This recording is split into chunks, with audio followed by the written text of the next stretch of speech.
Good afternoon, Packers fans. Welcome to your Packers Daily Chat, coming to you live on the Cheesehead TV social channels. It is Thursday, but it's a game day Saturday, meaning the game is tomorrow night, which is, traditionally your Sunday, but it's a Friday night because it's the preseason, and that's what the Packers got to do. But we're here, ladies and gentlemen, even though there's no practice today, no availabilities, doesn't matter. Doesn't matter. We did hear from some of the assistant coaches. We heard from Brian Gutekunst, but no coach, no players. But we get to talk to you fine folks, Packers fans worldwide. And of course, we begin with a shout out to our good friends at Ticket King.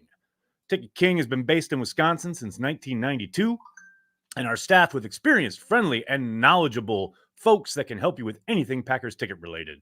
They also partner with local Green Bay businesses for tailgates and bus transportation to the games. They are open on game day for last-minute tickets, upgrades, and they even have a drive-through window. You can find tickets for each game on the Cheesehead TV app. Just go to the schedule, click the Buy Tickets link, and you'll be taken to Ticket King. You know what else you want to do? You want to join the Carry the G Club. That's right. We're kicking off the 2022 season with a brand new way for Packers fans worldwide to hang out with us here at Cheesehead TV. It's called the Carry the G Club. Carry the G Club members get custom loyalty badges showing how long you've been a member, special Cheesehead TV emojis featuring Corey and myself, and access to our weekly virtual happy hour to come hang out and talk Packers all year long. Joining the Carry the G Club is as easy as tapping that join button you see on YouTube.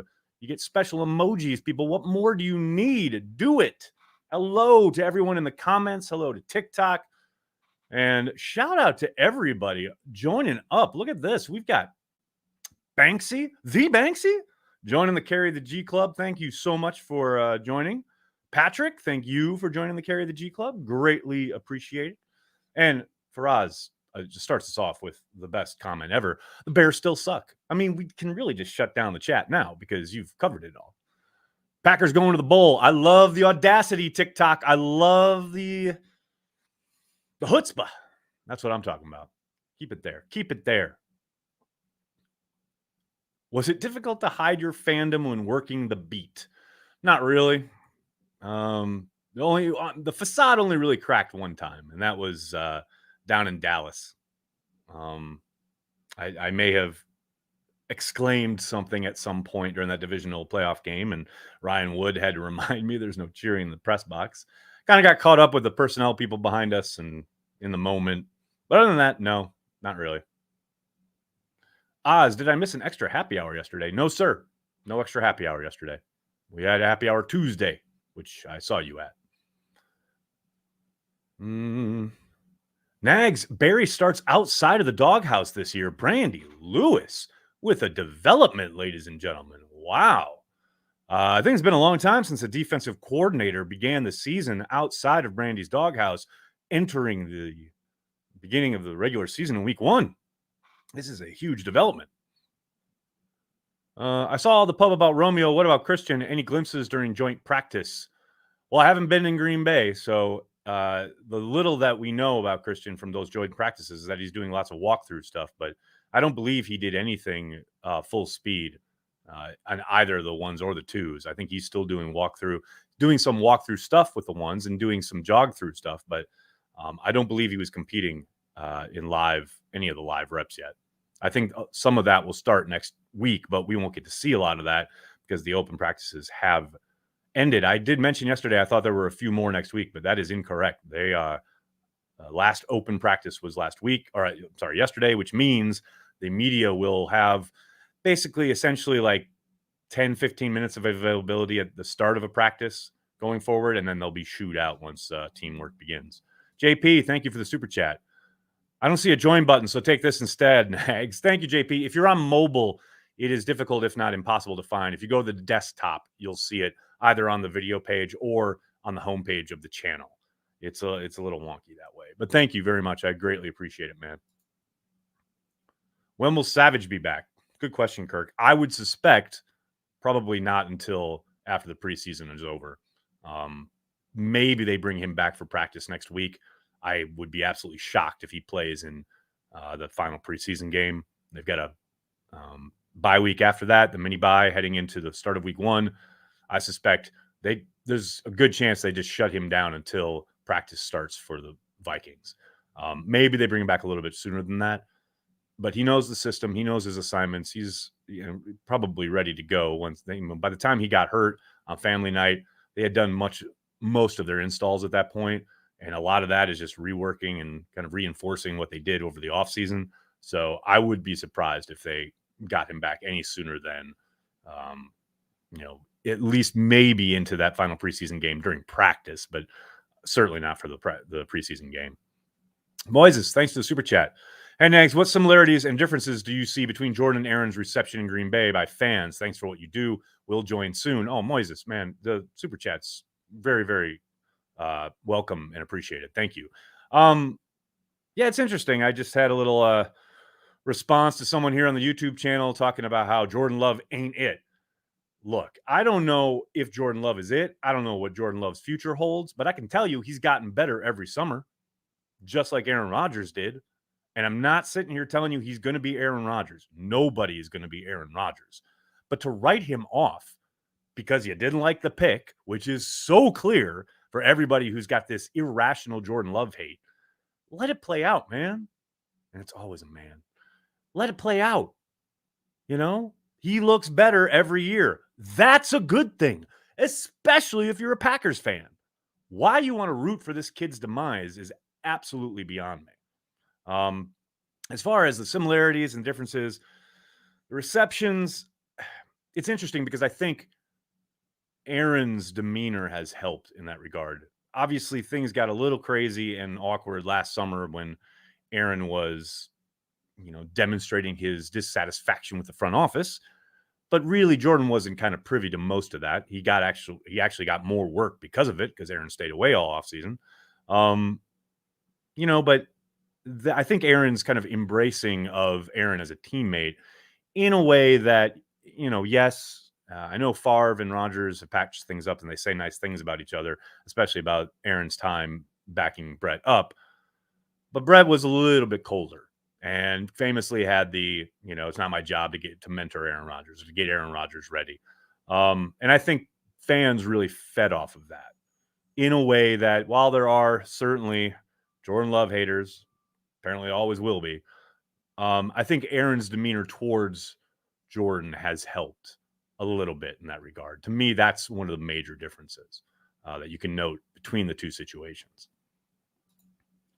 Cultured, thanks to the super chat, buddy. Today's jams are Is She Really Going Out With Him? Oh, God, I love that song. And Got the Time by Joe Jackson. And Since You've Been Gone by Rainbow. Pappies. Love me some Pappies. Big Bob Tunyon. I feel good about his year. Matt, you should. I feel very good about the fact that, people keep referencing how he was, quote, having a disappointing year prior to going down. I see people either keep saying that or writing it or what have you. And it's like his usage was very different at the start of last year because they were dealing with offensive line issues and they were facing this murderer's row of pass rushers early in the season, which meant he had to play in line a lot more or start in the slot or even outside and then motion inside and help take on guys like Bosa or Watt or whoever they were facing. I just think there was a lot more asked of him in the blocking aspect, staying in rather than getting out in routes. And then once you saw him start to get utilized a little bit more in that regard, he was coming on. He was having a really nice game against the Cardinals prior to getting hurt. I think he would have started being a little bit more productive as that second half of the season unfurled. But hopefully he hits the ground running starting in week 1 in Minnesota. Because look, as much as we talk about these young wide receivers, Tunyon needs to be heavily involved in the passing game. You've got this monster gaping hole of production with the absence and departure of Devontae Adams. It's got to go a lot of different places. It's never going to be replaced by one guy, and Big Bob should be part of that equation without question. Garrett, thank you for the super chat. What does Doubs have that may make him special? I'm telling you what, man, his release is fucking impressive. And it doesn't matter who he's going up against. He's done a really nice job from day one of camp, from my eyes, of getting off press man and getting upfield, getting vertical and leaving. If you're leaving. He has done a wonderful job, and it hasn't really mattered who is guarding him. The one time he got shut down in one-on-ones, obviously, was with Jair, but that was a comeback route. He didn't even really get an opportunity to try and get upfield on Jair. I'm not saying that he would have burned him or anything, but he has done a masterful job in that regard. And that is something I didn't expect. I really liked his tape, and I thought, I talked about it all summer. I was surprised he lasted till day 3, but I certainly didn't see that coming. He has been exemplary in his ability to get off the line of scrimmage. You saw it against San Francisco. That's a vet corner in that touchdown that he scores there in the first quarter. That's a really impressive play. And you got to think they're going to want to utilize that from the slot like they did in that play, as they have done countless times with any number of talented wide receivers throughout the years. It's never going to be simple. It's never going to be easy. But, man, that is exciting to see. For a rookie to be that advanced in that area of the game, the special potential is there. No doubt about it. Why do I like Star Wars more than Star Trek? Star Wars just hit me at the right time in my life, probably. I saw it. The first time I ever saw it was at the drive-thru in Appleton, which is no longer there, obviously. But I just remember being absolutely transported. I can't really describe it, but it certainly hit an emotional chord way more than Star Trek ever did. There's no doubt about it. And that's not to rip on Trek. I really love Star Trek, actually, but nowhere near as much as Star Wars, obviously. King over Wyatt is the worst pick in the last few drafts. Freddie, I don't know who this Wyatt kid is you're talking about, but King over Watt is something I know Packers fans will never shut up about. But yeah, Wyatt, I'm not quite sure who you're talking about there. Why Packers don't use tight ends for passing plays like most other teams? Well, I think it depends on what the matchups are. And I think Aaron Rodgers has traditionally, if you look at his heat map after every season at where he likes to throw the football, he definitely shies away from the middle of the field, which is traditionally, not always, but traditionally where the tight ends tend to work, right? Especially if they're lined up in line, they go up the seam. Aaron has really shied away from that area of the field over the kind of latter part of his career, mostly because he wants to keep his guys safe. Lots of times you'll have screaming safeties over the middle or some linebacker trying to look to take your head off. And Aaron does a pretty phenomenal job of making sure he doesn't lead his guys into danger. Now, every once in a while, necessity, whether it's a blitz, somebody in his lap, etc., he's got to get a ball out quick, and he does go up the seam or over the middle, just because he has to. But for the most part, the older he's gotten, the more he has played.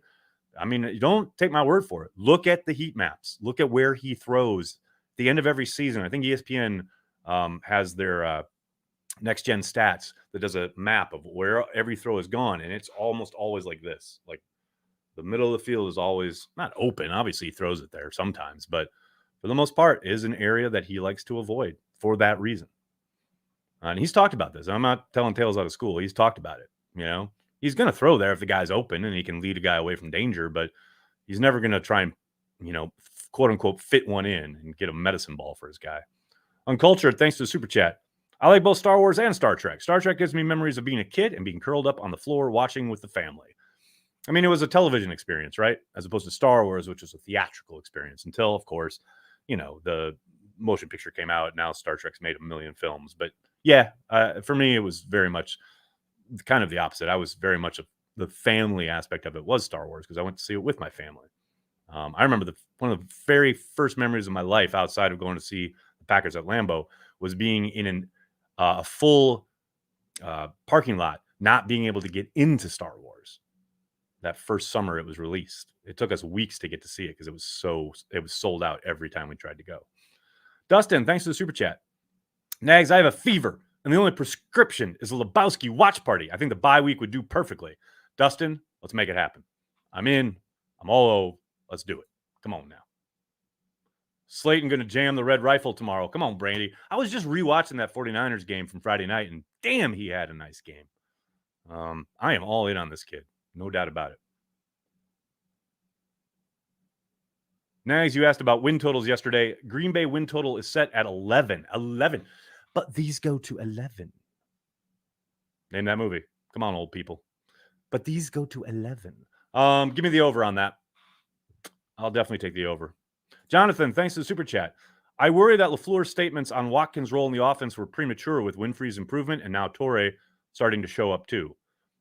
I don't think so, man. Like, look, there's zero doubt that it's going to take a while for Watkins and the rest of the offense to kind of find their groove, right, and get in sync, what have you.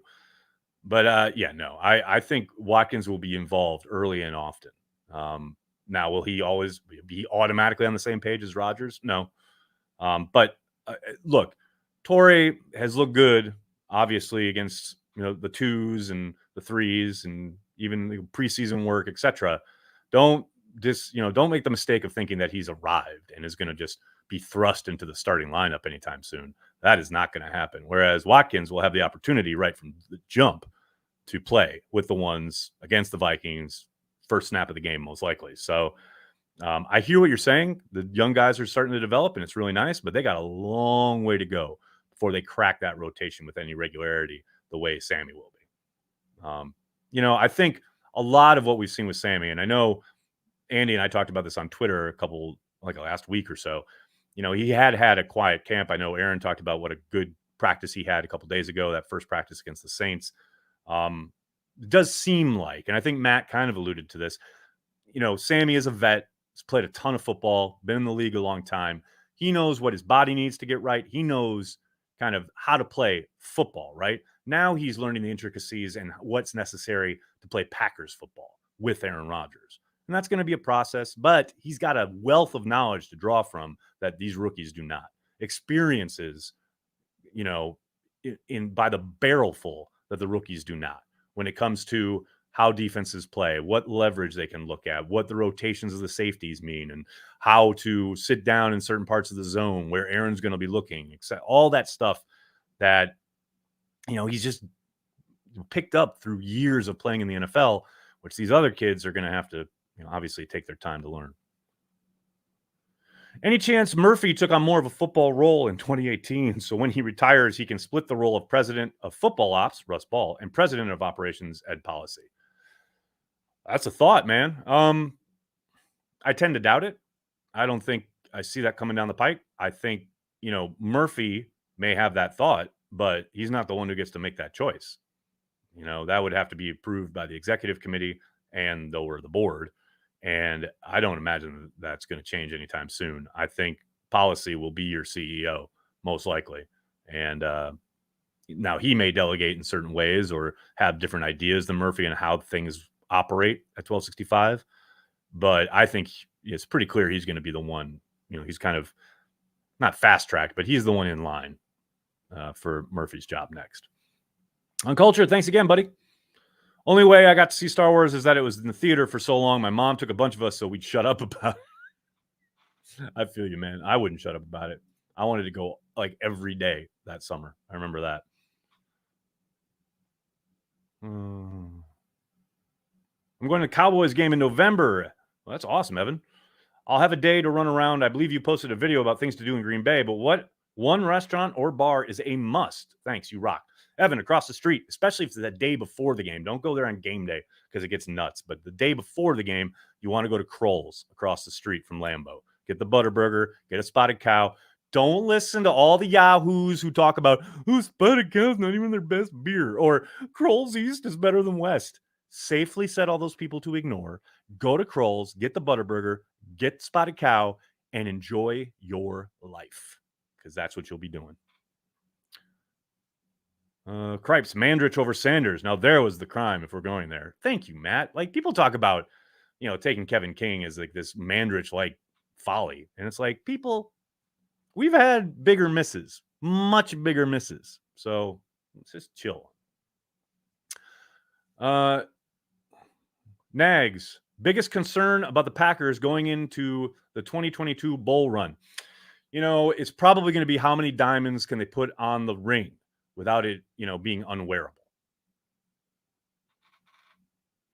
All right, buddy, I'm going to have to get going. I can't thank you enough for hanging out, talking Packers each and every day, Monday through Friday, right here on the Cheesehead TV social channels. I'll be back tomorrow prior to the game to have a little chat in the afternoon. I won't be doing a chat post-game, but I will have my gut reactions up, much like last week. Please do me a monster favor. Hit like on this video, subscribe to the channel, and then tell your friends and tell your family, Cheesehead TV. We are devoted to Green Bay Packers fans worldwide. Thanks a lot, everybody. Have a great day. Go Pack, go.